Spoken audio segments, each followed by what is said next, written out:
In this video, we're working on starter steps for modern jive. We notice that a lot of dancers end up welcoming their partner to the floor and starting at the point of least connection. And as your music starts generally small and grows, we like the dance to start small and grow as well. But we want to be at the point of most connection as possible. So we like starting in a closed position.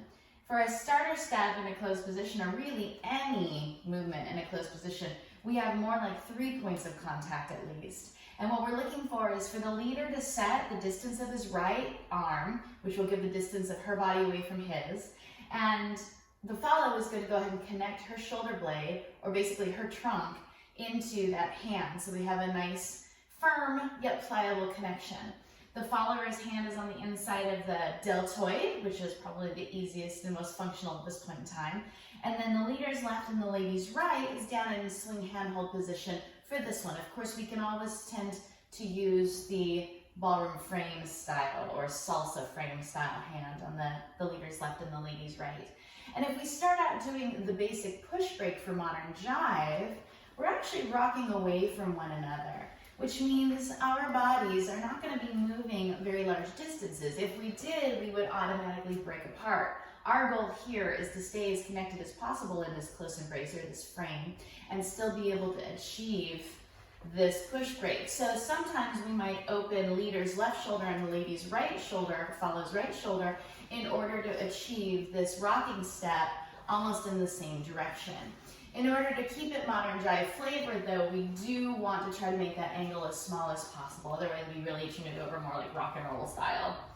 So we have the chance to practice this push break in closed position.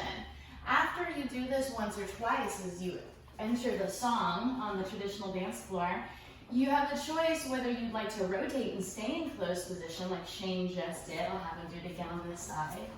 Or the leader has the chance to rotate and throw out, which increases the size of your dance, which would actually help mimic what's happening with music. Generally, the music is building at the same time, so we'll do that on this side as well.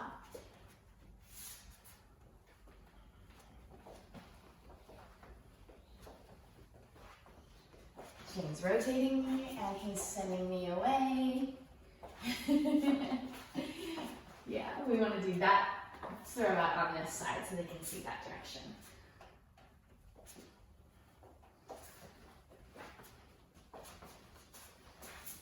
Nice. Now you might have seen Shane start us out with a sway one side or another.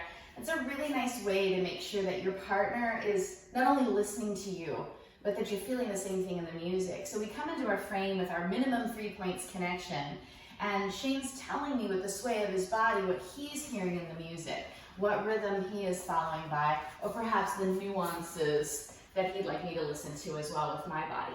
Another thing that we like to do in a closed position is slightly be offset with our bodies. We're not always going to be toe-to-toe and nose-to-nose. In fact, we rarely dance toe-to-toe and nose-to-nose. We're going to be slightly offset, most often with the lady's right and the gentleman's right between the feet.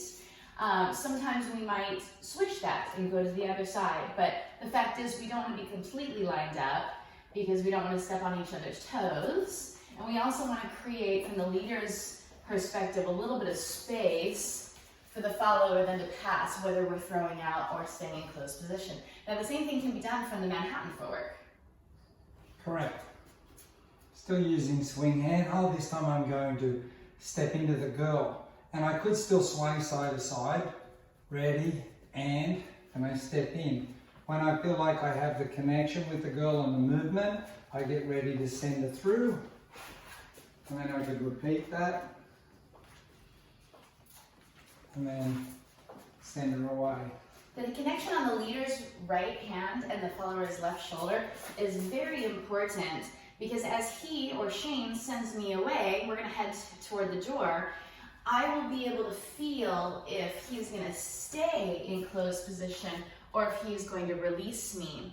If that touch is just a fabricated connection and doesn't have any weight to it, then I would have to actually guess as a follow. And I'm going to be 50% either positive or negative with my choice. What I like to do is have a better percentage on my interpretation of what he's asking of me. So let's actually try that with music.